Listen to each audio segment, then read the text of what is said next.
Hey, what's up, everyone? Welcome back to the HeelCast. Got some returning faces for once. I am back. I'm sorry I've been gone for so long. I had some real shitty personal things happen to me. But I'm the RAV Raven Effect, back hosting the HeelCast. With me is the other guy who's been gone for a long-ass time, too. Is it still Brother Underscore? That beats the shit out of me, man. We call him the podcaster formerly known as Brother Underscore. How have you been, buddy? I've been all right, kind of got screwed over by the Hardys there, but just been a wicked crazy spring. As you know, I've been around and doing a lot of different stuff, and just really haven't had time to be able to come on and enjoy some wrestling talk. But all that changes. I have definitely been around. Speaking of been around, another guy he's been on here a lot more frequently than us, but Kyle, you haven't been on for a while, but you're back here today. How you living, Kyle? Yay. Shout out to my LAX homies. It feels good to be back. I think I haven't been on a show with you two in quite a while. I think the listeners need it, There's only so much Chef and Hurls that the listeners can take, so I think, it's good to have the two OGs back, and, it's good to have me back, too. I haven't been on in a bit. Let's hit him in the head, guys. Absolutely. Chef is the real OG. Let's keep that real, but I get what you're saying there. Original gangster. Exactly. Gangster. It's funny because we hit him in the head. Chef kicks him in the balls.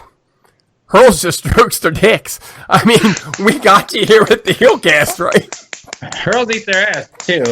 Hurls don't like Oh, man. He shoots up, eats ass, jerks dicks. We got to throw a dick joke in there, Hurls. What's up, Hurls? My favorite Hurls moment is still the Donovan Dijak thing. That's like his top. If you broke down a top 3 Hurls moments, that's got to be number 1 or 2. Or both. Very true. Very true. And the fapping off, yeah. Hurls, you keep it real at least. We love that. We love you, Hurls. We love you, buddy. Absolutely. We do. We mean that. Everyone check out impactasylum.net. Safe haven for all of us Impact Wrestling fans. Been there for years. The best place to be. Check it out. Also there you can always check out FK9, Straight Shooting. What is it? The issues with Impact. My God, sorry FK. Yeah. Check FK9 out. FK9's new episode, I believe, came out today as well as we're recording this. Check out our boy numero 47 at Diva Dirt. And Kyle, you and Chef kind of do a little bit of a spin-off here. We got the Impact Heads Radio starting up real soon. You want to go ahead and tell the listeners about what you and Chef are working on here on your side project? Oh, yeah. If you haven't heard, you haven't... Well, in case you're living under a rock, because this guy Chef sits on Twitter all day long promoting it. Me and Chef are starting a show called Impact Heads. Right there, you hear me and Chef are starting a show, so you already know what to expect. It's going to be crazy. It's going to be like the wild shit show of all the Impact Wrestling podcasts, but it's going to be fun. I'm excited, and I want to let you guys know it's an open door policy. You guys want to come on anytime. Love to have you on. But just to make it clear to the listeners real quick, I'm still going to be on the HeelCast. This is just a little side project we're doing. Everything is cool because as soon as I came out and said I was starting a show, I kept getting these messages like, oh, is everything cool with the HeelCast? Everything cool with BQ? Like, no, everything's cool. It's just like you can only rent your own apartment for so long. Like, I got to get my own house. You know what I mean? I got ideas out here. My own place. But follow us on Twitter at Impact Heads with a Z because we're cool like that. S is just that's not cool, man. So Impact Heads on Twitter with a Z. Follow us on there. Instagram Impact Heads with a Z. Follow us. Stay tuned for the debut episode. We got an interview with Rob Risen coming on there. The Rob Risen interview that everyone's been waiting for a while. Yeah, I feel like that's just been up in the air for a while, but it's coming. It's coming on the Heads Radio show. So you guys come on anytime you want, and hopefully you still invite me around to come here once in a while. Raven Effect, we've raised him wrong. Was that? He wants to move out and get his own house. If we did our jobs right, he'd want to be a freeloader like the rest of us. I mean, no like shit. The rest of the IWC No shit. What happened to you, Kyle? We thought you were a good freeloader like everybody else. Now all of a sudden you want to move out and get your own place. Yeah, there's too many. I got too many crazy ideas. I got to see, and that if I have my own place, my own outlet, I'll be way more way more contained when I come on here. There won't be any obscenities, no controversies. We'll save that for the head show. There will be a parental advisory, warning before every show. So please, kids, don't listen to that show. It's going to be very bad. Chef is going to say the N word and the F word a whole lot. To pay no attention to anything he just said, we will create controversy for him. But yeah, Chef, Kyle, they're sticking with us. Hurls is still with us, as all of you know. FK9 is still a part of us. The HeelCast, the Hurlcast. The Hurlcast. Oh, I like that. That's the real straight wrestling mixed with Tornog. But shooting loads. I like the way that sounds, the Hurlcast. It does kind of sound vomity too, I guess. Makes the listeners hurl. But no, the HeelCast, we're sticking together. It's all love. We're proud of Chef and Kyle for what they're doing. They're still with us. They are always one of us. Anytime they want on the HeelCast, the doors are open as well. So there's no breakup going on. It's NWO HeelCast for life. So we're going to move into the news, and this isn't on our itinerary or anything, but I did want to say this because I literally just found out about this about 40 minutes before we got on this call. 1 year ago today was Slammiversary of last year, and I know that because it was also the day of the mass shootings in Orlando, so it's been 1 year. This was a day that we found out Slammiversary literally almost didn't even happen because of what was going on financially. And then, they have this massive tragedy in Orlando in their backyard when the show is about to start, just hours before it starts. I just want to have everyone remember about, the lives that were lost and everything that Impact Wrestling also went through 1 year ago today to get the show on and put on one of the best pay-per-views I've seen probably in my life. I don't know if any of you guys have anything you want to chime in there, but I did want to at least, get this out there to the masses.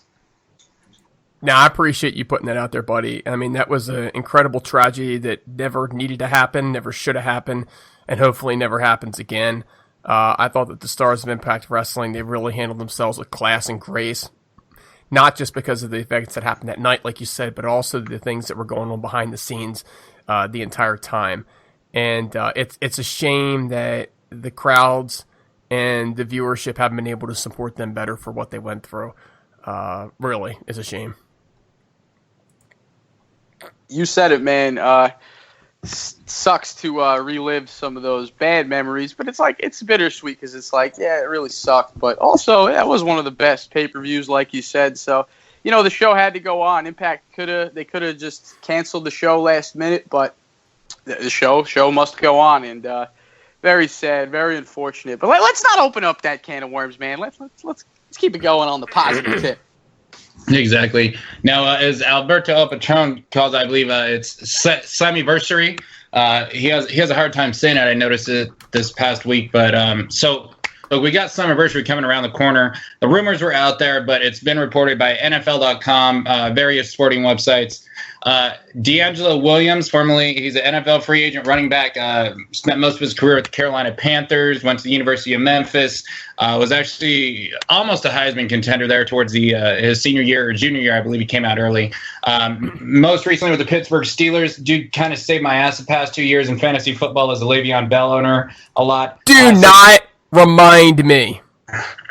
Le'Veon. You son of Hurls.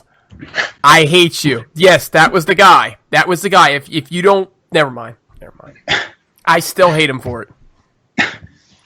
But so D'Angelo Williams is gonna tag team with. Okay, I don't know if I'm gonna go that far and spoil it, but okay, we got D'Angelo Williams is coming in the ring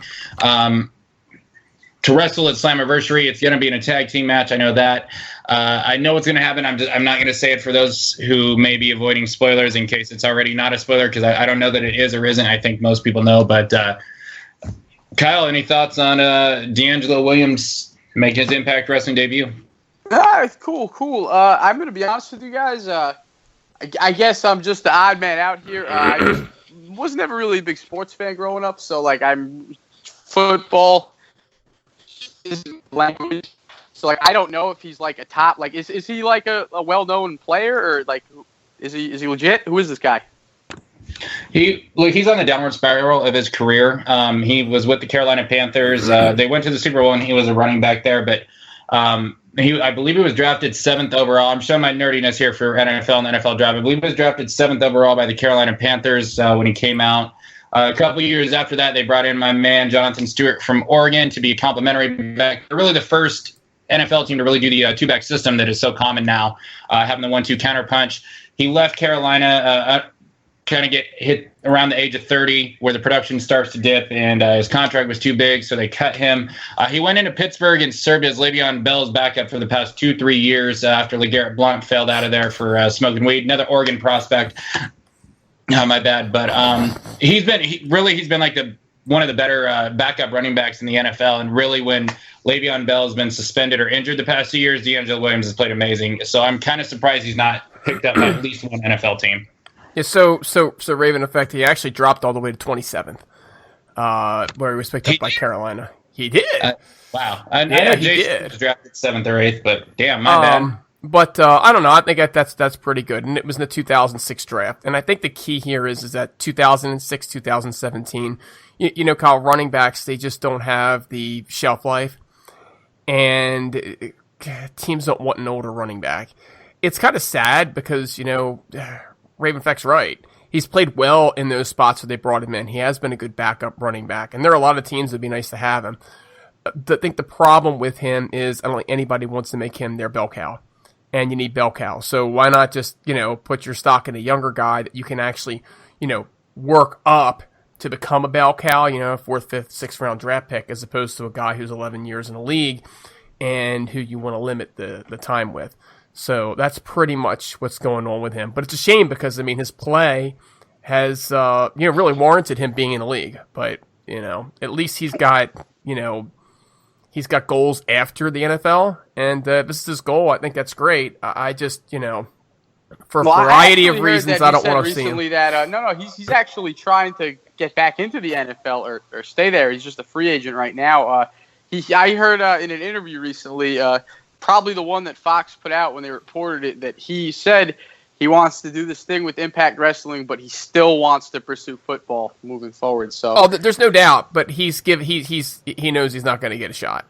If he thought he was going to get a shot, he'd be waiting for training camp, and it's not going to look good to an NFL GM to find out that DeAngelo Williams is doing backflips on Impact Wrestling.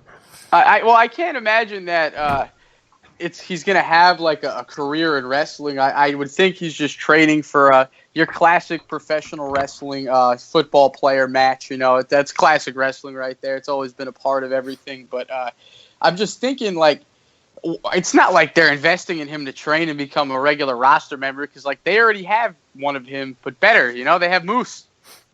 Well, I'm excited to see what they're going to do with him. It'll be a cool match. It'll definitely be a cool match, whatever it is. Don't be surprised if it didn't work out to be something a little bit more. Maybe it just turns into a spot here or there, and then he trains and he comes back and he's around a little bit more. Apparently it's something he's talked about for a long time. Something. Yeah, it could be, or he could partner with somebody else, but in any rate, go to NXT. Oh, Joe. God. Joe. I'm waiting for them to hire us to do their podcast. They hire everybody else. Why the hell not us? Give me the NXT cast. Hey. Fuck that. Crowd overreacts and chants "Holy shit" at hot tag. That'd be the fucking name of the NXT goddamn podcast. But I will say this before we move on: DeAngelo Williams. I'm surprised that the Steelers didn't bring the guy back. I look at Oakland, Kansas City, Cleveland. There's a lot of teams that could use a complimentary running back. If he gets hurt in a wrestling ring, no one's going to give him a shot again. I think if injuries happen throughout the season, which they could, he may get it brought in or a chance midway through. But it's definitely a good transition for him, and hopefully it does turn into something. Real quick before we move on, while we're on the subject of Impact and football, my best friend Cody, who is also a huge diehard Impact fan, not a podcaster though. I've never invited him on any shows. He was at this big. It was a benefit, a softball benefit, where there was just a ton of NFL players there about 2 weeks ago, and he saw the wrestler that came to Impact that put Bully Ray through the table. I really can't remember the guy's name, but he went up to him and brought it up and just talked to him about it. And the guy said he had a real blast doing that and working for Impact, doing that spot. Do you guys know what the football player's name is? I think it was either Brandon Jacobs or Bart Scott. It was Brandon Jacobs. It was a former New York Giants player. And he played right after they won the ball. Yeah, it was Brandon. It was Brandon. I could only wish it would be Bart Scott. Bart Scott was awesome, by the way. I actually do like Bart Scott being a goddamn Raven, but no. Well, you should like everybody that's a Raven. I mean, that is the effect. I guess I did make me sound pretty stupid, didn't it? But yes, you did, but that's okay. It's kind of a common occurrence, but it's kind of why we're here. Very true. The one thing that I didn't sound so stupid about was when I kind of predicted Jesse Gutters was probably done with Impact on this show a while back, and it turns out Raven Effect, just like you called Mr. Anderson leaving, was correct on this one. So Jesse Gutters is officially done with Impact Wrestling. Disappointing, in my opinion. I think he improved leaps and bounds last year. I think there was a lot to him, obviously, with whatever's going on with his Emmy-nominated soap opera or daytime Emmy or whatever. Jesse's taken off. Good for him. I'm sure the door's probably open for him. I'm disappointed, but I also don't think it's a massive loss. Brother underscore, the podcaster formerly known as Brother underscore, your thoughts on Jesse Gutters being done? I guess the first thing I got to throw out Raven Effect is it's amazing how nobody remembers the positive picks, but everybody remembers that Donovan Dijak thing. So I think we got to point that out there. No, I think you called it right. I think he's got another career in front of him that it's more lucrative options there. So you can't blame him, and you can't blame Impact for saying, hey, look, we're not gonna just keep you under contract if you're going to do other things. So I think it's an amicable split, but I think it's a good split for both. Let's face it, the guy has charisma, the guy has athleticism, and he never really got the push. And then he started doing other things, and maybe it's because he was never fully committed that he didn't get the push, or maybe he wasn't fully committed because he never got the push. Either way, good for Jesse Gutters. He's a stand-up guy. He's been nothing but class to not just those of us on the show, but everybody that we've come in contact with. So I wish the kid nothing but the best. I really like Jesse Gutters, and I hope him well. I hope him very well in the future. Yeah, it's a loss for the company. But if the guy has other stuff on the table and there's doors open for him where big acting gigs, then of course he's going to walk away from wrestling to pursue them. Who wouldn't? You got to remember this guy. He's an actor. The only reason I'm pretty sure he's in Impact is because he got his fame on one of the biggest reality shows ever, Big Brother, where he was a cast member a season or two. So it's I know there's a lot of Jesse Gutters fans on the air, on the internet there. A lot of chicks, some dudes. That's what you're into. So there's going to be a lot of sad people online. I haven't seen any of the backlash yet, but I'm already prepared to go on the Twitter timeline, the cesspool that it is, and see a lot of people tagging Impact Wrestling very furious. But let me just tell you all listening, if you're upset about Jesse leaving, think of it like this. There's gigs out there for him, acting gigs. Be happy that he's going to go pursue them.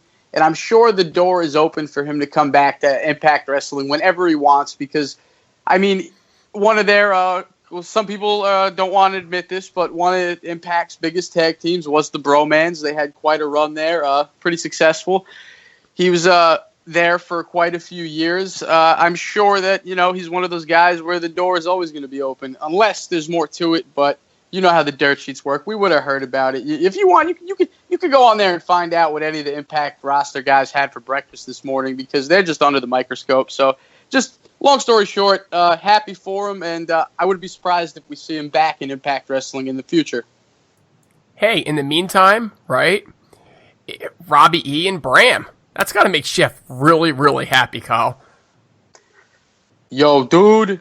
Fucking, I ain't trying to see Bram ain't on no street shit like that, man. Robbie E, dude's a clown. Chef's here. Chef's on the show with us. Yo, Kyle, TNA Mafia, baby. Impact heads, let's get it. Don't forget Heel Team 6. Don't forget Heel Team 6. Yo. TNA Mafia, for real, baby. Let's get it. Gangster shit. I get it. Good to hear from you, Chef. I gotta call Chef out on Heel Team 6 here before we start going. By the way, but the one thing I'm going to say right now is that if I have to predict anyone else on the roster right now to be gone soon, it's going to be Bram. As much as I hate to say that, and as much as I hate to think of that, because I love Bram. I know Chef loves Bram a lot. It just with all the issues, and I mean they're just not using dude. So I'm a little nervous. I mean, fuck. Hopefully, like if I have to take it, I'll take Bram and Robbie E as a tag team, as opposed to not having Bram anymore, because I think it's a waste of talent. And maybe just bring him and Kingston back. Who cares? I mean, if Bram has other freezers to sit in down the long road, whatever. I just such a loss, such an unfortunate career. I feel like the guy can't catch a break. For real. Really, the guy can't in a way, the domestic stuff that got dropped, all of that stuff. So he really kind of had a shitty hand, but, sometimes, as I've learned in my own life, sometimes, it's put yourself in shitty situations. It's going to happen, regardless of whether you're guilty or not. Don't sit in freezers. So speaking of wondering if you're guilty or not, so, someone with Sony 6 apparently had came out and said that the reason that, and I believe this was like the head of Sony 6, had said that the only reason that WWE had put the belts, their world title on Jinder Mahal, apparently, the fucking guy who was jobbing out with Drew McIntyre and Heath Slater with the 3-man band or whatever, that apparently got some ripped physique somehow, wellness policy violation coming up. But, basically, he said that really the only reason they ever put the world title on this guy, which apparently just happened a couple weeks ago, is because of what Impact Wrestling was doing over in India. I heard this on I saw it on Facebook, and it was some guy in a radio show, and I don't know where it is or who it was, but this motherfucking asshole, this fucking douchebag is sitting there clowning on it and saying that's the least thing, it's the funniest thing he's heard, and there's no way that WWE would care about anything Impact Wrestling is doing, and so forth. And you know what, Brother Underscore, I know you actually kind of got involved because some guy was saying there's no way in hell that WWE would ever rip off Impact Wrestling. I responded, well, that whole final deletion thing kind of makes your point invalid. And I know that Brother Underscore kind of chimed in, or he gave me a like or something on it. So I know basically that was what that was in regards to. I feel WWE completely did that shit. I'm not even going to fucking dispute it. I'm not going to get in an argument, but the fucking douchebag on here shitting on Impact Wrestling on the internet for all his little crony followers, eat a dick. What about that NXT thing? That's like half of Impact's old roster. That they are constantly signing Impact's old talent. They just signed Gunner to a contract. Gunner of all people. How are you going to sit there and say that they're not watching Impact Wrestling? Of course they are. Of course they are. They just signed Crazy. Well, I don't know if they did. There's rumors that they signed Crazy Steve. No, they knew Crazy Steve from the Independents and not Impact and his amazing run with Decay. But okay, pal. Who gives a shit? Is some idiot on Facebook wants to say that WWE doesn't care about Impact? I'm not really sure I give a shit about that particular person. I'm just not sure I care. I'm not sure that person's relevant, right? At least not to me anyway, so I don't really care. But let's just use a little common sense here. Some guy, not at the top of the card, magically rises to world champion because for the first time ever, a foreign company is going into India. And he's Canadian. But it looks like he's Indian. I mean, you don't have to be too bright to figure this one out, folks. If you can't figure out that there's some sort of a connection, give me a break. WWE's ratings have been down, and they'll do anything, and they should do anything, to try to bring the ratings back up. And if they think that there's an Indian market that they can go after, they're going to go after it. Do I think it was a well-advised move? No. Do what's best by your product, not by your competitor's product. Reacting to Impact just set WWE back. That's the only thing I can tell you. I can't imagine people look at this guy and go, wow, that's our world champion now. So I think it was a stupid move. I don't even think it matters that it was related. It was a stupid move. And the fact that it was related is the only way to logically explain it. I agree. No, you're right. Who does give a shit? The only thing that bothers me is just the public influence and the holding down and making people, because you have an influence, you have a fucking microphone. People are stupid sometimes. They'll listen to whatever the fuck you say, especially if they're wrestling sheep, WWE sheep. So basically when you're just going to keep shitting on Impact Wrestling, it doesn't help the business grow. And there's just so many people out here in like the dirt sheets and the wrestling media that like are too fucking retarded to realize that WWE controlling as much as they do and having all the power they do is terrible for the entire industry. And that product that is dropping massively in numbers is never going to get fucking better unless there's like some competition or people start paying attention to actual good product. And that's just the stuff that frustrates me, but that's why I give a shit. But good points. But every time that their numbers drop, their stock drops. And we get to watch VKM's bank account drop and his net worth drop. Why do you think like 10 people from like the 90s and early 2000s, like 10 million, like think of like the 10 million billion people that used to watch in the boom in the late 90s that don't watch anymore? What, you think they're not watching anymore because they don't show titties and dive off the Titantron anymore? No, it's got nothing to do with that. And the monopolization is just horrible. Like you guys are saying, the monopolization is just somebody needs to. No, I'm not going to say that. I can't say that on the air. But then somebody needs to knock them out of power. They're not watching because he killed WCW. And he didn't need to. Bro. He really didn't need to kill it. But no, he killed it out of ego. That's my issue with him. Always has been. I could do an entire show just on that. The bottom line is that they are having trouble. And when their ratings go down, it hits them in the wallet a lot harder than Impact, which is privately owned at this point and built to run on a smaller budget. So it is, it's sad to watch because they got a lot of people that work for them that are probably really good people. But it is kind of fun to watch VKM lose money. Oh, it's amazing. Now, so we're going to go into Impact Wrestling. So historic show. First time anyone has actually had like a live wrestling show recorded in the country of India. I mean, I know there was a Ring King thing, but first ever, Impact did it. So congratulations, India. Congratulations, Impact Wrestling. So here's what I'm going to call out to Chef real fast and Heel Team 6. Impact Zone. That's how you fucking do it. That India crowd completely embarrassed the shit out of you, and they like don't even get to see the show that often. Where you at? That's all I'm saying. Like the India crowd was like back in the old days of TNA where the crowd was like going ape shit at everything. And that was nice to see. I don't know if you guys were like happy about the crowd. I mean, clearly some of it was kind of like canned in and they were just going with emotions, what you're supposed to do, but it was awesome crowd. And I want to give mad props to India. Anyone from India that's listening to our show, thank you very much if you were there or just for anyone in your country. Awesome job. Anyone have anything to chime in on the crowd? Yeah, no doubt. I mean, they did a great job. I think that Impact did a good job at training them before too. Apparently, they let them know that the people that entered from the right would be the faces and the left would be the heels. So if they weren't familiar with the roster, that helped as well. But there were some serious fanatics there that started chants and they got them going. And from what I saw in the first show, they did a great job at working that crowd, and that crowd was just tickled pink to be worked. A lot better than watching people text in the front row, right? I mean, that's just like really sad. You guys said it. All right. So we open up with Alberto when he talks about Slammiversary. Lashley comes out. They kind of talk shit a little bit back and forth. Bruce Pritchard comes out, and he sets up matches for both guys tonight.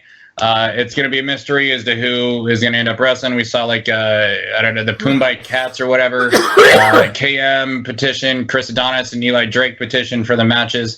We'll obviously cover that at some point. I really don't have anything to chime in on this segment. I don't know if either of you guys do. Brother _ anything? I got nothing for you, man. All right. Kyle, anything? Yeah, keep steering the shift. Good way to open the show. All right. Now, what I do got to say about I checked out Chef and Hurls last week on the HeelCast, and so I checked out the comments, and so here's the thing: is our listeners, and I think Hurls was even in on it, was saying that on Bruce Pritchard's podcast, Bruce Pritchard never talks about Impact Wrestling, apparently. Never fucking brings up Impact, never brings up TNA, what he's doing right now. Apparently he talks about what's going on in WWE currently and like old WWF and WrestleMania moments. I hated Bruce Pritchard. I hated the fact that he came back. I thought he was a weasel and a rat the entire time that he was working for Impact or TNA back in the days. And I think that he was intentionally fucking people over, letting their contracts go out, letting them go to WWE to screw them over because I thought he was in Vince's pocket. I gave him a second chance, but hearing this, it disgusts me. I don't know. I'm not going to 100% say it's true, but it's kind of like Hulk Hogan when they'd bring him on to do media for TNA, and he wouldn't mention TNA at all. He'd just talk about body slamming Andre the Giant, brother. I'm fucking pissed hearing this, to be honest. Kyle, I don't know if you've listened to his show. What are your thoughts on this? I'm kind of heated, to be honest. Like, this kind of fucked up my day the other day. Well, Kyle, honestly, let me give my opinion real quick. I just got to say real quick, TNA Mafia does not fuck with Bruce Pritchard. Bruce Pritchard does not keep it gangster, baby. Well said, Chef. Very, very well said there. I don't know, I really can't speak on it too much because I've never listened to his show. I do know that it's popular because I know a lot of people that listen to it, like in my personal life. So I've never listened to it. I don't think he covers too much current WWE. I think the basis of the show is him talking about, the good old days of his career in the WWF. But if that is true, what you're saying, it strikes me that he promotes his podcast on Impact Show. The logo pops up as his entrance video, screen. He's mentioned it, like they've written it into his script. I think even on this episode, he name drops his podcast in one of the backstage segments because he's all over the show. He gets more camera time than some of the wrestlers. So it seems like it's not being much of a give and take relationship. He's promoting himself to the Impact viewers, but if that's true, that he hasn't done much for Impact on his own show, I got to say that's unfortunate, and somebody from management should have a talking with him because that's fucked up.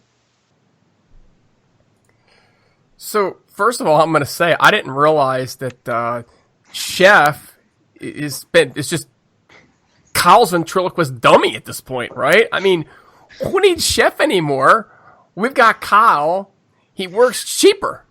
Whoa, what are you talking about, dude? Chef is here on the call. That's what's up, baby. TNA Mafia is up in the Heel Team 6, bitch. Keeping it gangster. I'm telling you, Chef, you've been replaced. Right, you've been replaced by a dummy. Honestly, guys, God, Kyle, you're making me laugh my ass off at this point. I got the complete opposite spectrum on this one. We don't know what Bruce Pritchard's deal is. We don't know if part of the deal is that he gets to mention his podcast, and we don't know if part of the deal is he's supposed to promote Impact. Just like in Hogan's case, Hogan was paid for appearances. He was not actually paid to do that. Now, we can argue all day and all night whether he should have, right? Just because it's the right thing to do, and I'm grant you that or whatnot. But it's not necessarily what he's paid to do. And we don't know what Pritchard's being paid to do.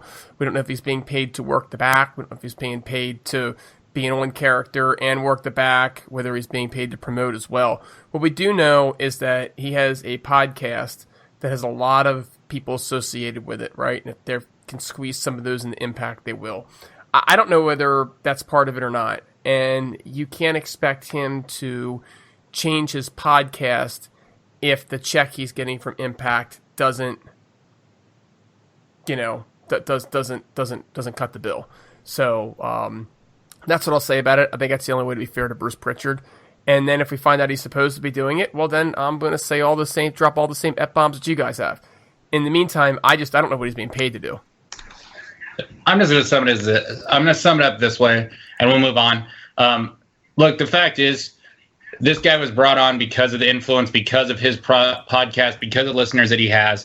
And apparently it was to try and sway some of them to actually give Impact Wrestling a chance again, to realize that changes have been made. It's not Dixie Carter steering the ship, making all these mistakes. And the Impact Wrestling is improving and getting better. It's something that needs to be done. This dude obviously works for the company. They're paying him money extra than whatever he's getting paid for his podcast, whatever Vince might be paying him on top of it. That's speculation, not saying it's true.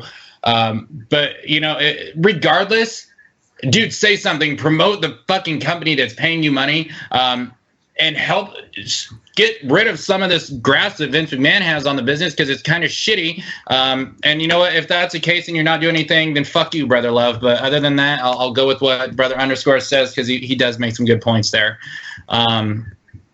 So we have the X Division title. Caleb Conley got like crazy face pops from the India crowd. It was awesome. Good for Caleb Conley. He's a good wrestler. I'd like to see the dude get a little bit more of a push, but low key retains against Caleb Conley. Very good match in my opinion. Sanjay was killing it on commentary too. Confronts Low Key. We have an X Division title match next week between Low Key and Sanjay Dutt. Kyle, any thoughts on this? I really love the way this one plays out. Like, well, not how, because it hasn't played out yet, but I like how the story is coming together. How he's got the eye patch. He's never won the X Division championship before. Almost like Low Key, the whole thing with his eye in the match. Like, dude, come on, this is some good shit. This is one of the highlights to me of all the like programs, angles that they're running right now. This is definitely something I'm really into, and I can't wait to see the big match they have, because it's going to be awesome. I don't understand the big deal with why does everybody like Low Key so much? I don't know how you don't, man. I love the guy. I've always liked him. I mean, like he's running around in a suit. He looks stupid in the thing. Okay, his finisher is a double stomp. You're in the X Division, for God's sakes, and you stomp on somebody. He just is not exciting in the ring. I don't see the charisma there. He's not next to the X Division guys. Oh, come on, man. No, I'm sorry. Like you can't tell me if you took Desmond Xavier and Matt Sydal and put them in a ring with Low Key. Okay, that Low Key would look pedestrian next to those two. And then you're adding Sanjay. I'm sorry. Go ahead, Brandon. I'm saying, as far as like doing like crazy flippity floppity shit, yeah, he would. But like as a wrestler, polished wrestler, no, he wouldn't look second rate.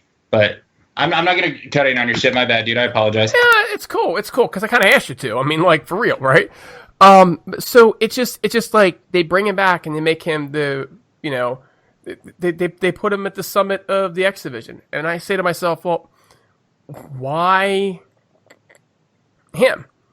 And if they're going to bring him back, and, why not put him in, say, a division that, I hate the division, but a division that would be much more suited toward him, the Grand Championship division. That would be more suited to his style, in my opinion. At any rate, so I have trouble with it. Caleb Conley is just too generic for me. I don't see, nothing about him connects with me. Nothing about him makes me go, I should get excited about Caleb Conley. He's not bad, but he just doesn't connect with me as a viewer. And then there's Sanjay Dutt, who just comes off as a real good guy, but he's been back for 10 minutes. Having that cup of coffee. Exactly, you know what I'm saying? And so you got other guys that have been in there and busting their butts that should be at the top of this division, while folks like Sanjay and Desmond Xavier and Matt Sydal worked their way into that spot. So this whole thing, to me, it looks like a great way for Impact to make Sanjay finally get that championship and finally get it in India. I think it's a great move for the company to do that. And let's face it, if you look at the body work over time, the guy should have been an X Division champ a long time ago. So it's not like they don't owe it to him. It just seems, I don't know, really odd the way they're doing it right now. I totally get what you're saying with all that. One more thing, I just wanted to, because I totally didn't mention the actual match. I agree with you about Conley. I'm going to give him some time. He hasn't been there for too long just yet, so I'm going to give him some time, see if he'll come more into his own and start to shine. But real quick, before I pass it over to you, Raven, I just got to throw in, I popped for something like in the actual promo after the match between Sanjay and Low Key. when they were face to face talking shit on the mic, he said something that like not many people would have any idea what he was talking about, but because I live here in New York, like I popped for it. He said something in there where this isn't the doghouse anymore. The hit squad doesn't have your back. Homicide doesn't have your back. I popped for that because the doghouse were like some of the original independent shows here in New York way back in the late 90s. And I was a little kid. My dad was taking me to those shows. And like I remember those days at like the doghouse. That's something like it's just a training school. It's never been mentioned on television before. So all the people listening that used to go to those shows back in the day for the LIWF, they popped out of their seats for that reference. It was just an obscure thing that I caught. That it was cool that they threw it in there. You know, I really like when the promos and stuff aren't generic and they actually are more reality based. It's not the usual, oh, we're gonna have a match, I'm gonna kick your ass, I'm gonna overcome the odds, blah blah blah. Like they're actually, you know, having a conversation like human beings and not just characters on a television show. That's awesome. I didn't know that, and actually thank you for enlightening the rest of the audience here. That was really like, because I caught everything, but I was like, I got the homicide reference, the other one, but I was like, I don't get this doghouse thing. But I mean, I do disagree with Brother Underscore. I think Low Key is awesome. I enjoyed him as Senshi. I've always been a fan of the guy. You know, I think he's one of the best ever, man. I gotta disagree too. Yeah, X Division wise, yeah, absolutely. Especially, you know, go back to 2002. You know, when he was helping build the division, and then, you know, it was, what was it, him, Skipper, and Daniels. They were Triple X. I think back when Ring of Honor was good, not just his TNA career, he killed it when Ring of Honor was good back in the day. Absolutely. And I don't know if Brother Underscore has seen this. Kyle, you may have been. So Count had actually posted this video a couple weeks back, and it was when Low Key was in WWE in the NXT thing, and he was being trained by the Divas and going Caval under the name of Caval with this stupid gimmick and this stupid ass outfit. But he does like some promo and he's rhyming stuff, and he says something, and the end of it he names it, or the way he finishes off the like promo rap that he was doing was something about total nonstop action. I'm the only reason for some total nonstop action. Yeah. and Michael Cole, you can tell, is like, what an idiot. I can't believe he said that. And it's like, that was awesome. So, you know, the dude's always going to win me over like that. But ironically, I think it was Josh Matthews that said, what an idiot. Ironically. Was it? Yeah, weird to hear that now. But you got to remember, like, WWE's TV shows are just so heavily scripted, especially a show like that. Like, I'm sure that was just some geeky writer in the back, like, let's take TNA. You know, like, that was stupid shit. Why are they? What are they rapping for on a wrestling show? I think they played musical chairs too. I've never seen it, but I've heard so much crazy stuff about that NXT show, the original one. I luckily never watched it. It was so bad. Oh my God. And it was like season 1 ended and then season 2 started literally the next week. And I was like, dude, this isn't even like a real show. Like, no one has a season finale and starts the next week. It was just bad, so bad. But yeah, I don't know. But I kind of think he improv that, because I know he had a lot of heat backstage with WWE. And I think, you know, he was kind of, from what I understood, he was like trying to get fired. But I remember watching the guy. He wasn't supposed to win NXT, but he did from the fan vote, and then they squashed him and like fired him literally like 1 or 2 shows after that. But I guess moving on from our boy Caval, my boy Davey Richards beat Kyle's boy Vikas Kumar. Kind of. Who's that, my boy? I don't know who that is. I don't know either. And then we had EC3 come out and beat old Vikas up with the strap. James Storm came out and chased him off. Let's go to Brother Underscore. Any thoughts on Davey Richards beating up this jobber from India, or the EC3 James Storm stuff? No, I thought it was a great way to work in some Indian talent. And I do think it should need to have some jobber matches every now and again. No show would be complete if you did not get to see James Storm and EC3 on it. I like to see them be maybe a bigger part of the overall shows. Instead of just having a run-in, but there's only so much you can do with them every week. So I thought that was fine. This was a filler match and served its purpose. Kumar, not to be confused with Kumar from Harold and Kumar Go to White Castle fame. Man, EC3 with this strap. He's like an abusive father after the long night at the bar, coming in, hitting the family with the belt. You know what I'm saying? Dude, that's like his new gimmick, I guess. It's like doing coming out in funny costumes and hitting people with straps. So that's pretty awesome, man. I'm enjoying this way more than anything he's done in his babyface role in the past, 6 months. I'm liking this new EC3. It's like a twist of the old, but he's a little more aggressive, a little more crazy. Not as much as a chump. Well, actually, I take that back. He was hiding behind his the return of his barbershop quartet. That was huge for me. I didn't get to say anything. I wasn't on a podcast that week. Sorry, guys. Just got a shout out to EC3's barbershop quartet. Great to see them make their return back to Impact on that episode. Kyle, how can you mess with Cal Penn on the HeelCast? What? Cal Penn. Kumar. Cal Penn? Oh, I love Cal Penn, man. I was just saying, Kumar. He's the only other Kumar that I've ever been familiar with on my television set. Dude is killing it on Designated Survivor. Haven't watched it. I'll put that one on my list. Oh, that's a phenomenal show. He was in House. Gotta put he was that in one House, there. wasn't he? In House? Remember House? Yes, he was. Show. Yes, he Good was. show. Definitely. Yeah. Don't mess with Kumar.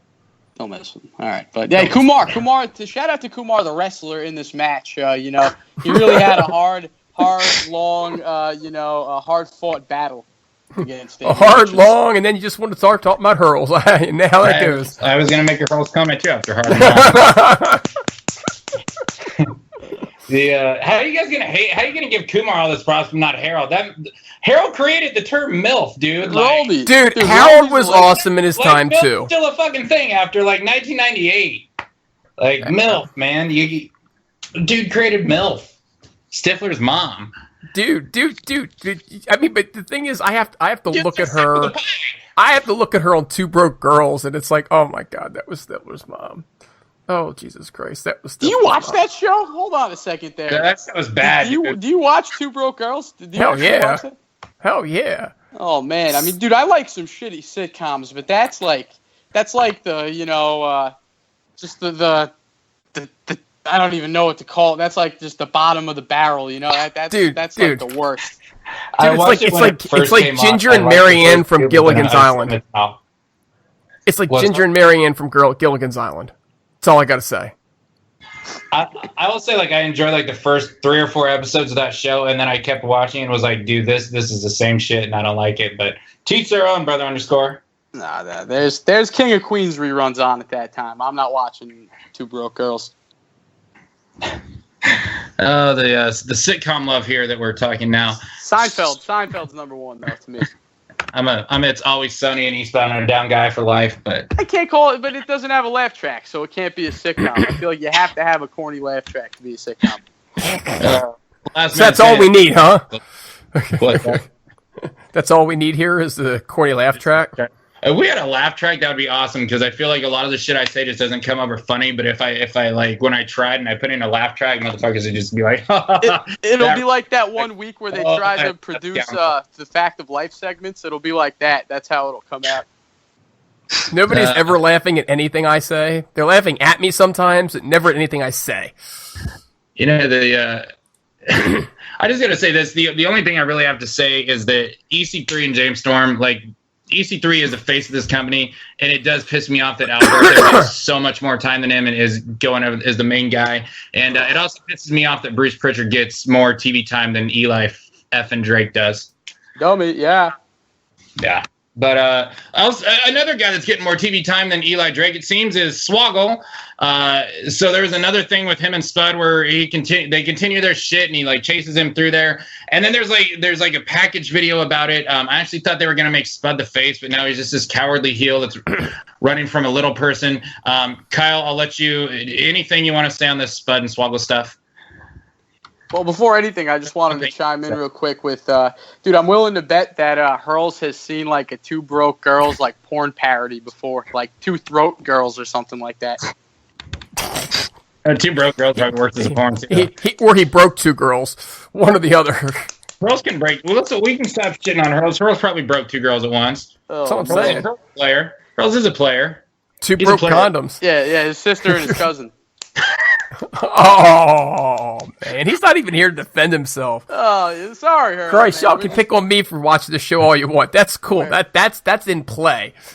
Poor Hurls, he's listening in at home.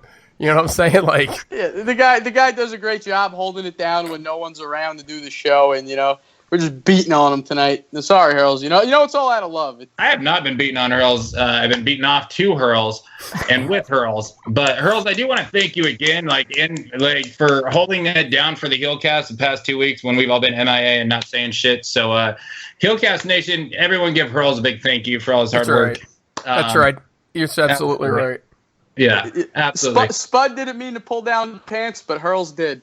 The whole Swaggle and Spud thing, a lot of people are complaining about it online, but I have a really sarcastic sense of humor, so I'm loving this. It's hilarious. The little serious vignettes they put out for it, it's almost like a parody of professional wrestling angles. It's funny. This is... I know a lot of people, they want to see Spud shining in the X Division or something like that, but that's obviously not the role they're giving him in the company. He's being almost like a comic, a comedy relief character, and he's knocking it out of the park. Anything they give him, doesn't matter. Rockstar Spud is an A-list player that's going to knock it right out of the park. So I'm enjoying this thing with Swaggle back and forth, and I can't wait to see the match that actually comes with it. Who's missing from this? I feel like Grado would be great in this feud. We're really missing Grado. This could be like a 3-man, pants-off battle. You know what I mean? Like Grado comes in, he rips off someone's pants. It could turn into a whole thing. But so you want to see a 3-way between Swaggle, Spud, and Grado? And Grado, that's right. Wow. You could do like a pants on the pole match or something like that, bro. Something like that, But wow. I'm a fan. I'm a big fan. Big fan of Swaggle and Spud. And I'm sitting here thinking WWE is signing everybody. And if I'm Rockstar Spud, I'm like, I'll work for free. Just get me the hell out of here. I mean, let's face it. Rockstar Spud is immensely talented. You guys said he's knocking this out of the park. He knocks everything out of the park. For God's sakes, do whatever you're doing. Keep the guy happy. Keep him in Impact Wrestling. We love you, Spud. We really do. But I honestly question myself as I watch this go down. I go, well, okay, I know they don't want Swaggle back, but they might want Spud. And then I sit there and I think, kids love Swaggle, man. Swaggle will sell merch to your children. Kids love him, but he's doing the more of like an angry midget character in this. And that's, hey, I'm not being defensive there because he referred to himself as a midget on this episode. He did. Well, he is a midget, for God's sakes. I know, but people don't like that word. It's kind of a bad word to say. But he said it, not me. He said it. You know what? Everybody wants you to say things the way they want you to say it these days. It is what it is. All right. Yeah, I'm sitting here talking about not saying bad words. Meanwhile, I dropped like 100 F-bombs so far. I don't know who I'm kidding. We love you, Swaggle. Swaggle's doing a great job, too. We like Swaggle. We're not going to hate Swaggle because he happens to be short, okay? But at the same point in time, he's right. He's a midget. It happens to be true. So we're not going to apologize for that either. But we're not going to hate on him, and we're not going to, not let him, into the bar because, he's only 1.5 feet tall or something. So it doesn't mean we don't like him because he's a midget. And Spud busted out his leather jacket. That's angry Spud right there. I haven't seen him rock that since his, cocaine days in the Hardy family. I was, good times back then, but yeah, he's angry, man. We saw that angry Spud back on here. He busted out the leather jacket. Raven Effect, are you a fan of this? I want to hear your take on Hornswoggle. Well, not Hornswoggle, Swaggle and Spud. I noticed someone, I think JB called him Hornswoggle, and I like the fact that Swaggle called himself a midget. The HeelCast isn't PC. I don't like the PC shit at all. I like being able to say some offensive shit sometimes and have people not get upset about it. So I liked that. Other than that, no, I fucking hate this. I hate the fact that Rockstar Spud is not only I liked it when Spud beat his ass with a hammer. I enjoyed that part. And I don't hate Swaggle because he's a midget. I hate Swaggle because he's a midget wrestler. And it gets put on TV. And it's just fucking terrible. I hate the fact that Rockstar Spud, a former X Division champion, a guy who fucking, like, they had him take Kurt Angle to the limit, jobs to a midget, dude. Like, jobs clean. Like, the motherfucker put over Maxwell, for fuck's sake. And now he puts over Swoggle too.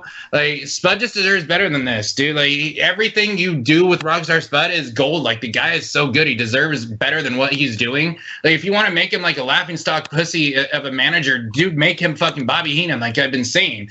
But no, it's just it's kind of funny. Like, I liked the Spud stuff where he was talking about like how he can't, or how he's like pissing blood and like needing his painkillers, and it seems like he's back to cokehead Spud kind of stuff.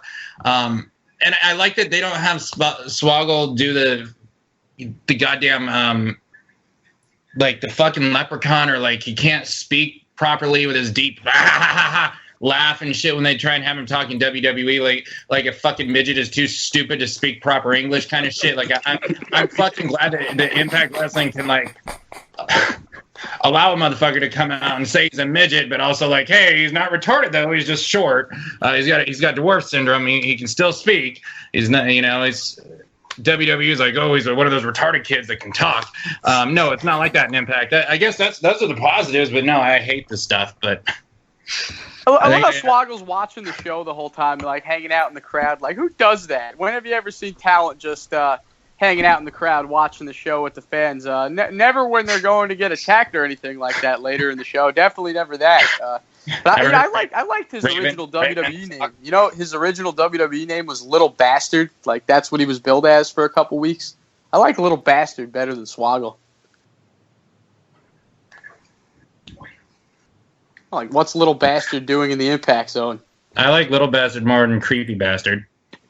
They should have him like in what's that movie? Project X, where the dude comes out of the oven and just kicks the guy in the balls. Like, they should just have Swoggle angry kicking people in the balls. You know what I mean? See, and I'm just laughing because they did a whole thing about him and his daddy, right?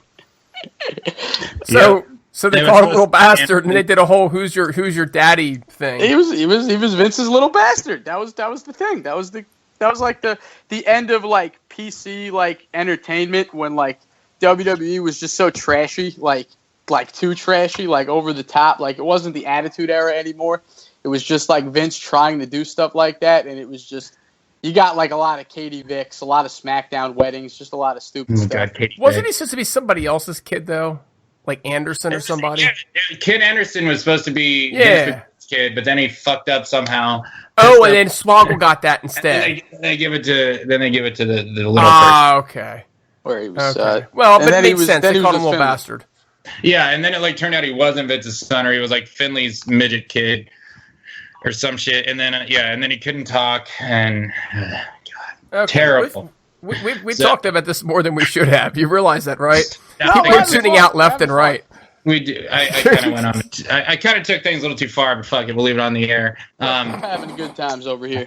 That's right. One thing I did enjoy was the Joseph Park showing up to train with JB for Slammiversary, and the cluelessness and those little skits. I thought that was funny. I saw Abyss struggling to curl that 30-pound barbell, and I'm like, yeah, I can curl more than Abyss, but who am I kidding? I know it's a joke. But I thought that was funny. Kyle, did you enjoy it? Oh, hilarious. Every time I see JB and Joseph Park on my screen, it's just, it's a good time. Thumbs up for me. Them rolling up to the arena in the golf cart, and just the look on Joseph Park's face. I think that was last week. Like, just Joseph Park. I've always been an advocate of Joseph Park. I know a lot of people, they don't like him. They want to see just Abyss throwing people through like barbed wire boards and stuff all the time. But I'm a big fan of both characters. I've always been pro Joseph Park. So I'm happy to see him add in an angle with some of my other favorite people, Scott Steiner, Jeremy Borash, the GOAT. I'm a huge GOAT supporter. I'm loving this, and I can't wait to see what they do at Slammiversary, that's for sure. It's going to be a lot of fun, isn't it? I mean, anytime that you get Joseph Park doing anything, it's a lot of fun. Anytime you have Scott Steiner in front of a camera, you're going to get something hilarious that we're going to quote and laugh about for years to come. We're still saying, fairness, the mathematics probe of it. Scott Steiner's gold. Do you guys agree with that Scott Steiner is gold? Scott Steiner's always gold. Look, here's what I want to see happen in this match. I want to see Joseph Park and Jeremy Borash go over, okay? And I want to see Josh Matthews and Stott Steiner start kicking the crap out of Borash and Park afterwards. Then I want the lights to go dim, and I want the music to hit, and it's Hulk Hogan and his glory, Real American, come out to clear the ring. And I want to see how Scott Steiner responds to that, because I have a feeling he's not clearing the ring, and that could get real fast. So that would be like ultimate if we could somehow get that confrontation between Steiner and Hogan out of this. I'm stretching hard. I saw Steiner at an indie show last summer, and it was him versus RVD in the main event. And before the match, real quick, he grabbed the microphone and said, "Hulk Hogan's got a bigger vagina than Bruce Jenner." He said that. I believe. I'm sure he did. I was there. I'm going to throw this out right now. Hulk Hogan could be the inductee for the Hall of Fame, dude. Like, imagine that. Because the thing is, I guarantee, like, Hogan's not a broke ass anymore. Like, he doesn't need shit anymore. Like, he would have done a lot for money. Probably blown Scott Steiner a couple years ago before the Gawker thing and try and get paid again. But, yeah, that'd be great to see that on TV. Like, the Scott Steiner stuff I still gush about is, like, his stuff that he would say after he got terminated from Impact, and he would talk about, like, the threesome between Bischoff and his wife, and he was like, if you see Eric Bischoff, like, he said, like, say some number, and he's all, it's about the threesome that him and his wife had or something like that. Just off-the-wall shit. But they got to let Steiner talk, man. Like, I hope this isn't, like, a one-and-done thing for Scott. I actually think Scott Steiner's going in the Hall of Fame. If it's not Abyss or James Storm, I think it's Scott Steiner or Mike Tenay. But, yeah, I hope we get more of Steiner than just this. I want to see the dude. Fuck it, let him be Eli Drake's bodyguard. Let him do commentary. Shit, if him and Josh Matthews win, then let them be the commentators with Pope for a little bit. All I'm gonna say here, literally the only thing I'm gonna say is, let's not forget the suicide bomb that JB dropped a couple years back. Was that on EC3 that he did it too? Yeah, it was. He did the suicide dive on EC3, didn't he? When EC3 entire shaved his head, that was a great angle, man. That whole saga, that was some of my favorite shit they've done in years. Classic stuff. But real quick, you said something about what if Hulk Hogan was in the Impact Hall of Fame? If he does, I'd like to see him get inducted by Bubba the Love Sponge or his wife, one or the other. I'd like to see Scott Steiner do the induction, but that's just me. That'd be great. Oh, that would be epic. That would be epic. Oh. If it's Dixie, I'm gonna puke. I'm gonna fucking puke if it's Dixie this year. Nah, it's too early to be Dixie. Oh, Dixie, that would be grand. Speaking of grand, Lashley versus Moose Grand Championship match. Yeah, you know what? These are two guys. They got that chemistry down. You know, like, and Moose had it with Bennett. Lashley had it with Galloway. But these dudes, from here on out, man, every time these guys have had a match, like, it clicked so well. And this match was awesome. It was great stuff. They gave it a long time. I enjoyed it. That's all I'm really going to say. It was a great match. These two got great chemistry. I can watch these two go at it every once in a while. Or anytime. That sounded real gay. You can watch him go at it anytime, like Hurls and some of his favorite adult stars. Not that there's anything wrong with being gay. I'm just saying. Come on, man. You dropped the G-bomb. I support gay marriage. 100%. Absolutely. We're all human beings, people. As long as I'm not in it, okay? That's I'm right. cool with it as long as I'm not in it. Yeah, we're all human beings here, you know? Right. That's how it is. I apologize anyone that may have been offended by that. It totally was a joke. Love is love. Exactly. Brother _ thoughts on the match? Oh, man. Guys, y'all are missing this hard freaking core. I mean, you all are just missing this shit. Okay? These guys should not be wrestling each other at any cost. Moose isn't quite at the level yet to be considered a top competitor to Lashley. He's going to be there by the end of the year.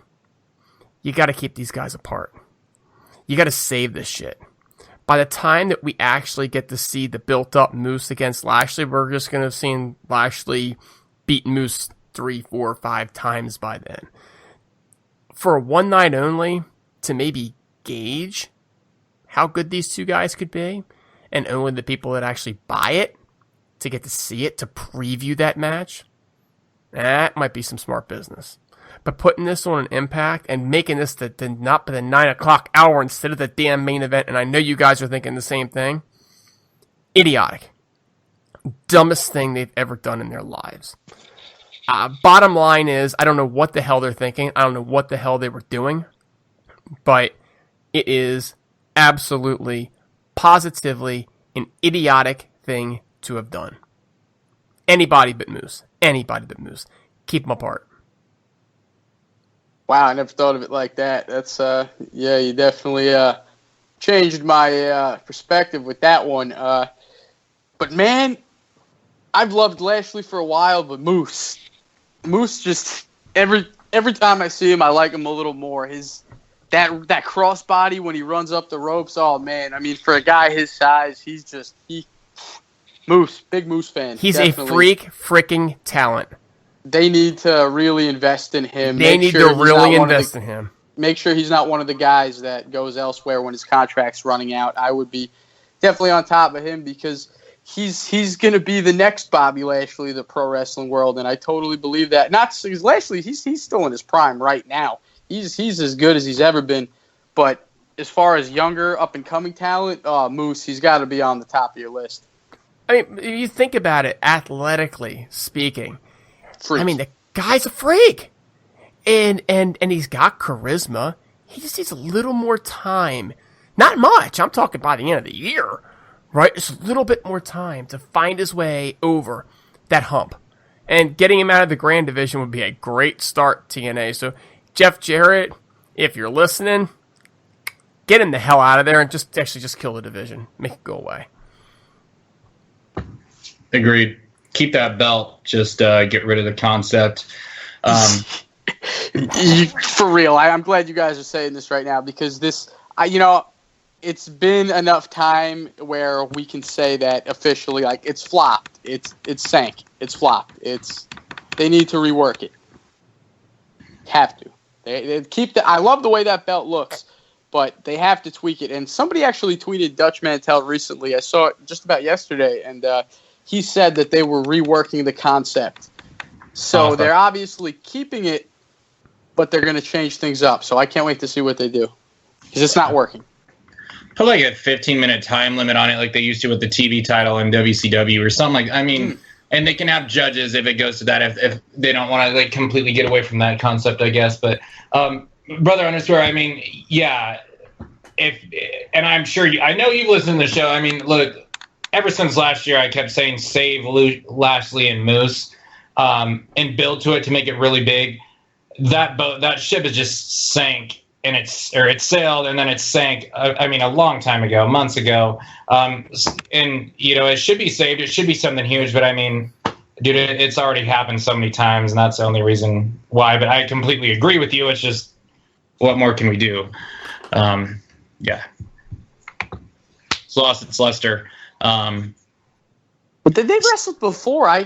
Call me crazy, but I think it was a one night only. It was either a one night only. It was like just recently. No, I'm talking like last November. Like I've seen those two in the ring before. November, December, and then there was like January, and then they just did the. I swear to God, the matches happened like 6 or 7 times. And yeah, you're probably even right. Yeah, I know they had one at the last tape, not the India tapings, but the previous tapings for a one night only, and everyone that was there said this match just tore the house down. I think it may have been Rivals or something. I don't know. Something like I don't know if it's aired yet, but apparently they just tore it down. Well, they hopefully they build it up to where they do have a big match, and the only difference would be that that one's for all the marbles. Yeah, I mean I'm showing it. I'm showing it from 10/20 last year. I'm showing June the 8th. I'm showing something on the King Season 3, which was May the 2nd, but it's not TNA, so it doesn't really matter so much to me.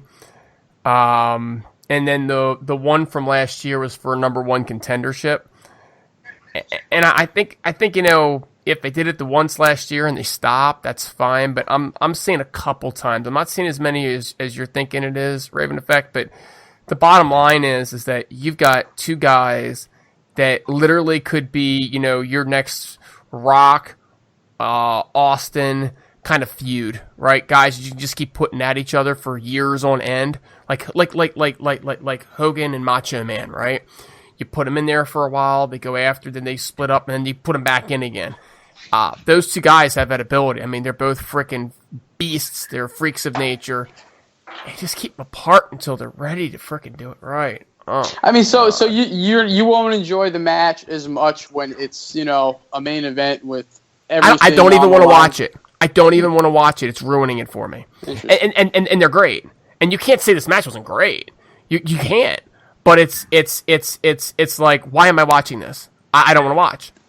Well, I'll say this right now, as an example of heavyweight wrestling, Moose and Lashley is the best heavyweight wrestling in the world right now. Heavyweight style, that's the best you got. Impact has, in my opinion, the best heavyweight wrestling going on in the whole world.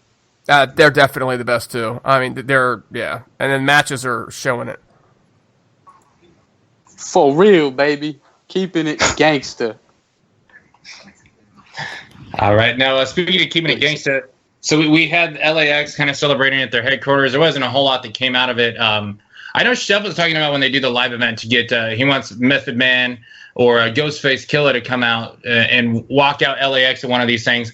I don't know that's going to happen because it's Impact Wrestling, but Chef, what I do got to recommend is they can always go and get a hologram of Old Dirty Bastard if that fails, since you got to keep it Wu-Tang. Yo, Raven Effect, I'm just saying, we talking Shaolin, Staten Island, you got to get the Wu-Tang in there with LAX, baby. I agree, Chef. I totally agree. Wu-Tang Clan ain't nothing to F with. Now we're going to censor fuck because I haven't said it 800 times. We're PC now. This is the PC HeelCast. I'm not cursing no more. Yo, baby, fuck, shit, fuck, hood, gangsta, fuck, shit, fuck. Yo, Chef, chill. I totally see what you're saying there, Chef. See, Chef just made a great point with that sentence. Brother underscore. For real, baby. I'm starting to worry about Kyle. I don't know what he's been doing during the breaks, but why don't you guys I want believe some that of it. Chef is here. You guys acting like I'm making voices? What do you think? I'm a impressionist or something? You know, they always say, it's not a big deal to talk to yourself. Kyle, it's when you start answering yourself that there's a problem. So, stand up for professional wrestling. Oh man, now I'm hallucinating. I'm losing my mind. Now you're bringing me back to Drew Galloway, who was another guy that would have, if you'd imagine, put in with Lashley and Moose, and the three-way would have been amazing too. All right, moving on now. We've got Rosemary defeating Laurel Van Ness. No, we do. Ali comes to the save. I'm not going to say much on the match. It was average, but Rosemary keeps doing her thing.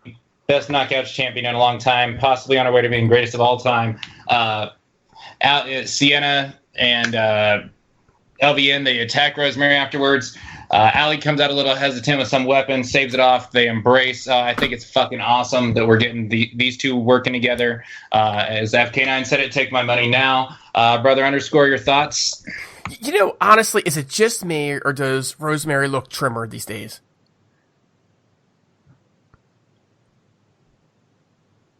Anybody? I will say that she looks like she has cut herself more these days. No, I know she's got new ring attire and whatnot, but she looks a little bit trimmer. She really does. She looks fantastic. I mean, she looks great. I know she's changed the makeup up. I know she's changed the in-ring gear up, but she just looks fantastic. And I know when you think that she's a demon assassin and she's not really supposed to look fantastic, but I think she looks great. And so I wanted to point that out. Any match that she's in is going to be great.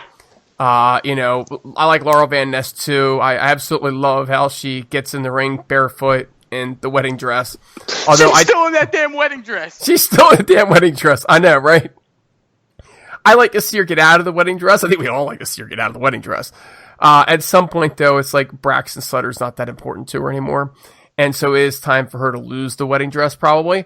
Man, it's pretty hilarious. Like, I love her character. Like, it has to evolve. Like, they have to move on with it. But just think about it. Like, her character, stuck-up rich girl, spoiled rich girl brat that's gotten everything she's ever wanted in life handed to her.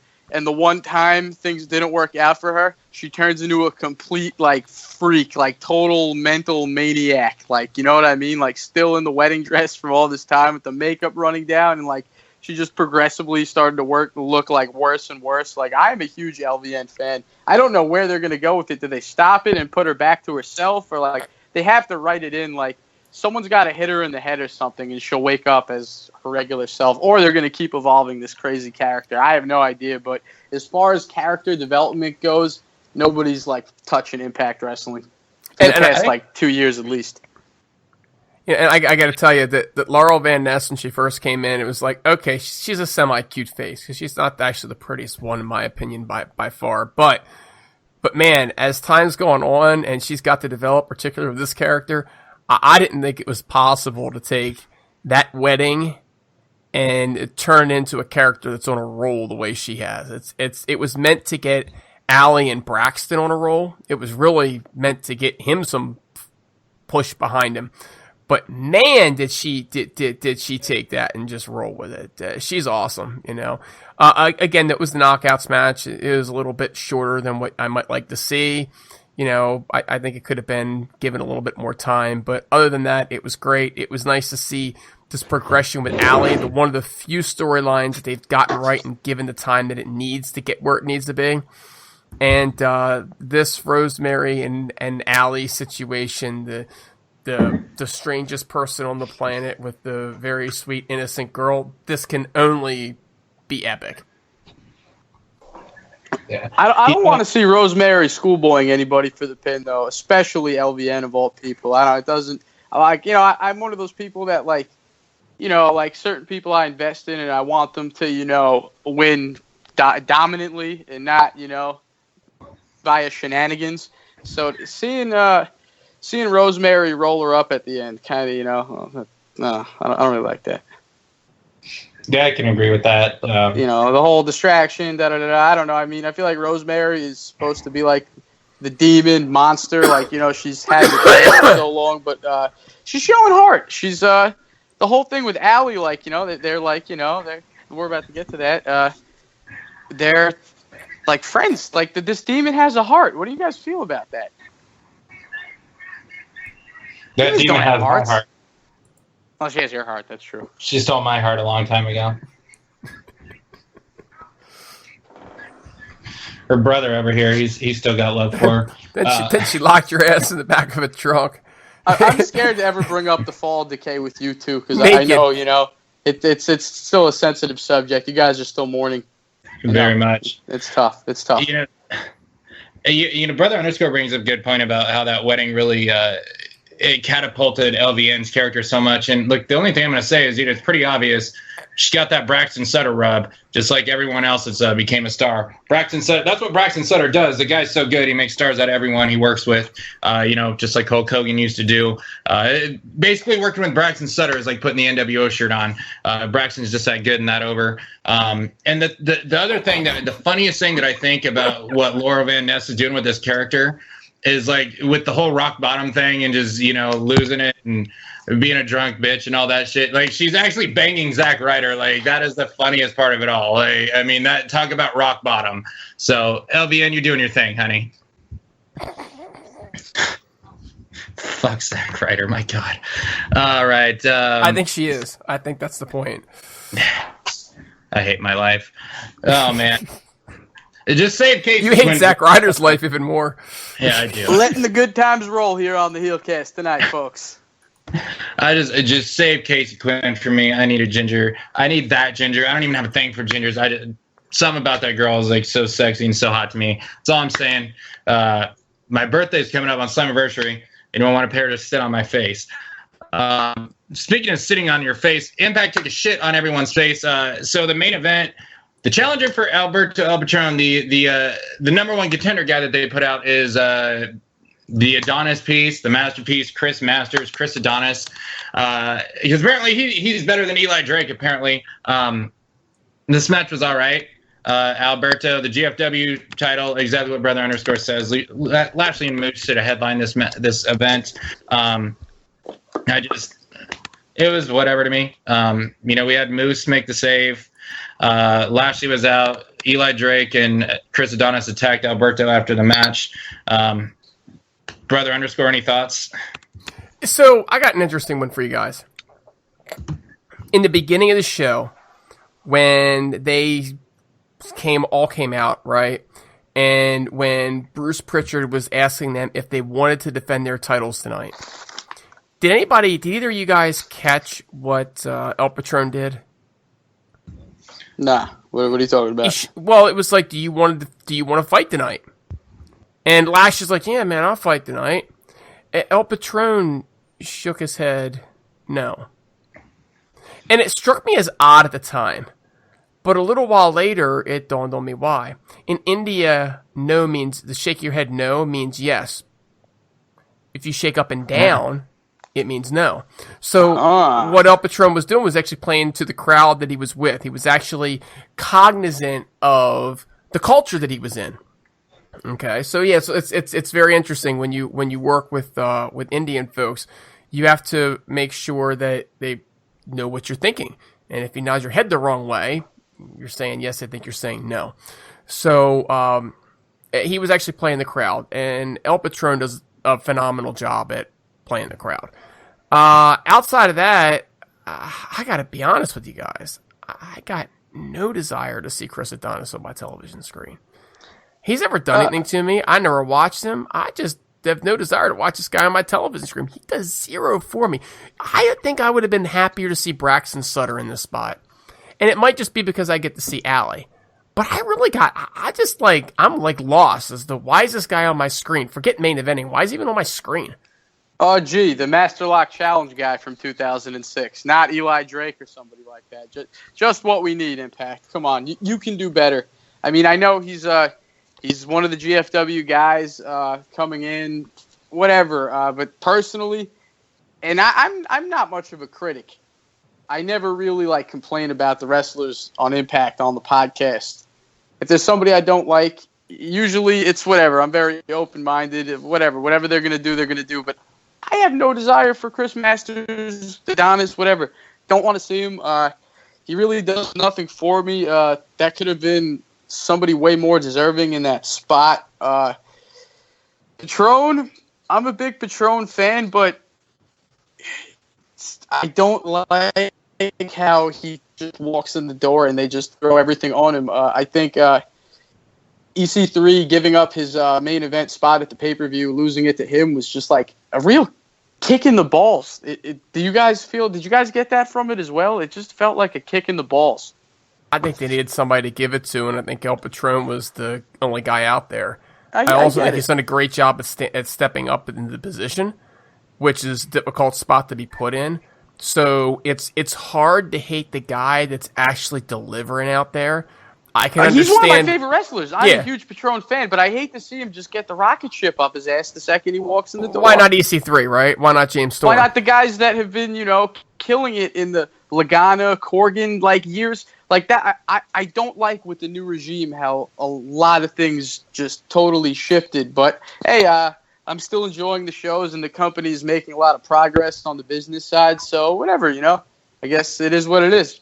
Just got to roll with the punches, right? Alberto's winning me over a lot, especially the stuff that he's saying outside of Impact, when the cameras aren't rolling, when he's doing interviews. That's just winning me over. The heart, he's saying he's going to retire in a couple years, but he wants to stick with Impact, be an agent, all that. Okay, he's winning me over.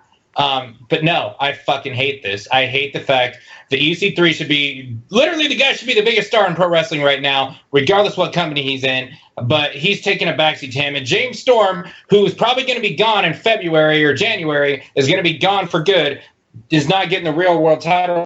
EC3 and James Storm should be wrestling for one title. They can have the GFW title, with the other two guys, or vice versa. I don't care, but that should be a title match. And then after Slammiversary, they can merge the belts. But I hate this. I hate it so much. Alberto's pinned Lashley already. He's pinned EC3 twice, clean. And I hate it. I hate it so much. He's the WWE guy that they're giving the push and the rub to, and it's just it should be EC3. It should be. I think Eli Drake, EC3, and Rosemary and Allie have really suffered from this new regime, but I'm not going to bash the new regime. I love what's going on. I love the shows. I think this week and last week's show were freaking fantastic shows, and I've had a lot of fun. But yeah, that's the one thing that really strikes a nerve with me right now. So you're a fan then? I am a fan. It just that shit bothers me. But you're a fan of the world title direction. That's what it sounds like. I mean, like you're definitely. No, I'm literally 100%. I'm not. I'm 100% not. I don't think Lashley should be the champ. I think it should be Storm right now, and I think EC3 and James Storm should headline Slammiversary for the world title. I'm not a fan of Alberto. Alberto's fucking winning this match. Like no one thinks Lashley's going over. Lashley's not going over. No, Lashley's not going over. No, I'm not a fan of it going to Alberto right now. If you want to do it in December, January, fine. Totally cool with that. But no, it's Storm and it's EC3 right now. It's nobody else. The only way I'll forgive Impact for kissing Alberto's ass as much as they've been is if we get Paige out of it down the line. Then it's okay. I'll forgive them. If Paige gets in the knockout division later on because of their relationship with Alberto, I'll forgive them. But god damn it, just like you guys are saying, there's some frustrations right now, the pros and cons of Impact Wrestling, but that's what we do here on the show. We break it down. What does Chef think about this? Hey, yo, real talk, baby. Yo, I just got to put it out there for my peoples, the Heel Team 6. Yo, I fuck with Alberto. I fuck with EC3 and all them, but yo, y'all cats is missing it, yo. Bram should be on top of the card, baby. It should be Bram versus Lashley. I get you, Chef. I feel you with that. Know you love Bram. Yo, we fuck with Bram hard out here in the streets, baby. So Chef, tell the HeelCast fans all about the Bramiversary T-shirt. Hey, yo, baby, for real, you check out, my Heel Team 6 page. We probably posted up links on there, on my Twitter, Impact Head's Twitter. The Bramiversary shirt, yo. I got Bram. We're going to be dropping, designed by me, Chef, the artist. Slammiversary shirt, baby. We're going to get this shit for real, but it's the Bramiversary, and I can't wait for y'all to peep it, yo. Y'all need to cop that. Definitely. Chef's the clothing designer, guys. Chef, just it's this guy's just pumping out T-shirts constantly. Chef, definitely the artist. That's how we do it, baby. Chef should design some edible T-shirts. He's got the artistry. He's got the T-shirt, edible, and if he goes underwear, we know Hurls will buy them all. Yeah. Who do you think would buy one of those? Hurls Master, Fat Master Flex. Get Rebel to fucking model it, and Hurls will be all over that. Edible T-shirt, edible panties. As long as he gets the original, you know how you get down on that. All right. I think that kind of wraps us up. Fucking bizarre show, I think. We took in some weird directions, but it's good to be back. Hopefully you guys enjoyed us back. I will say my closing thoughts. Push Eli Drake. Don't fire Bram. Please fire Bram. Don't fire Bram. Yo, you don't want no beef Bram back in the streets, yo. Fire Bram. Bring back Robbie E. Make all the fans happy. Bring back Bram. Push him. Push the shit out of Eli Drake. Brother _ you have any closing thoughts? Anything you want to say? I wonder what it would take to get NXT to go after Robbie E. Get him somewhat of a small following. I don't know. I don't know. Ask Bruce Pritchard. He'll be sure to tell him pretty soon. Maybe if Jersey Shore comes back on TV. Oh, that'd be all of it. Him and Zack Ryder be tag team champs over there real fast. Yeah, they're both banging all the hot chicks too, Raven. In fact, I want you to think about that. Robbie fucking broke Tessmacher. Like, give me him. I'm gonna cut off my dick. How does that happen? Like seriously, what was she thinking for like 2 years? Women are not smart. Sorry, ladies. Y'all. Whoa. They make bad decisions in men a lot of times. That's all I'm saying. Women, you're smart, very smart. You can't be president ever. I'm kidding, but ladies, man, don't take that too serious, ladies. You're smart. A lot of you women make bad choices in men. Kylie, you've offended. Well, we've offended midgets, women. I think you said gay at one point. This is the most offensive, vulgar-laced episode in HeelCast history. I would not say that. I would not go there. No, we've had some serious vulgar lace. What do you think takes the cake? What was the worst moment in HeelCast history? The worst was oh man. Oh, Shouldn't be God. said there. We need an award show for that one, dude.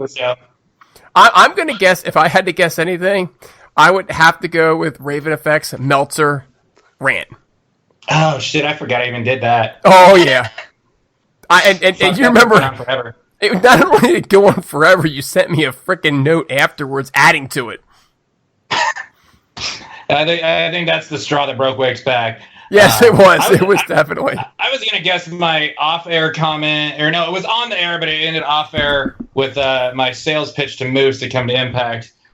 When you were like the only person that had my back, and I was like, well, just fuck that away when I. That was my guess at the time, but I forgot about the Meltzer rant. No, I think we got to go with Meltzer rant. And if you haven't checked out the Meltzer rant, you absolutely need to check out the Meltzer rant. Yeah. You're gonna put together like a best of HeelCast special for YouTube. Put in the Decay interview, all the best moments of the show. I mean, the worst moments would be more like podcast for quite a while. I think you're ready to put out a best of or something one week. We probably need to come by and just say what is the dumbest thing that each of us have ever said, and just compile it. Everyone, leave it in the comments. Impact Asylum, leave it in the comments. Let the cast know what do you think the worst or best in that way moment in HeelCast history ever was. Old school Hill just ripped me to shreds on that one. I bet you anything Wake Chambers has that list already compiled. Anymore, but OSH chairman who asked. Yeah, Wake Chambers has that list right off the top of his head, man. He's like, oh, yeah, I know when Brother _ said this, and I know when Raven Effect said that. He's got that whole thing ready for us. Yeah. Oh, well, off the rails. You guys should name this one Off the Rails, because this show was off the rails. For sure. Kyle, you got any closing thoughts? You know what? Great episode. A little bittersweet, the ending and everything. But let's see where they go. We still don't know exactly what we're getting at Slammiversary in Hull. They have just a couple weeks really to pipe up that pay-per-view, and it's all filmed in India. I'm loving the Indian crowd. I hope that the crowd wasn't getting paid, and that was just some fake news to cripple Impact while they're achieving an achievement. That's the stupidest thing ever that WWE has never done. They're the first professional wrestling to broadcast from India's soil. Awesome for them. Good episode. This episode was crazy. Guys, it's been a good time. But before I go, let one more person say their piece. Yo, for real, baby. We kept it real. We kept it gangster up in here, man. I just want to give a shout-out to Impact Heads Radio. Check us out coming soon. And HeelCast, keeping it gangster as usual, baby. For real. Thanks, Chef. All right, everyone. That's the HeelCast for this week. It's good to be back. Love y'all. HeelCast Nation. Stay real. Watch Impact this week. Check out Slammiversary. Peace out.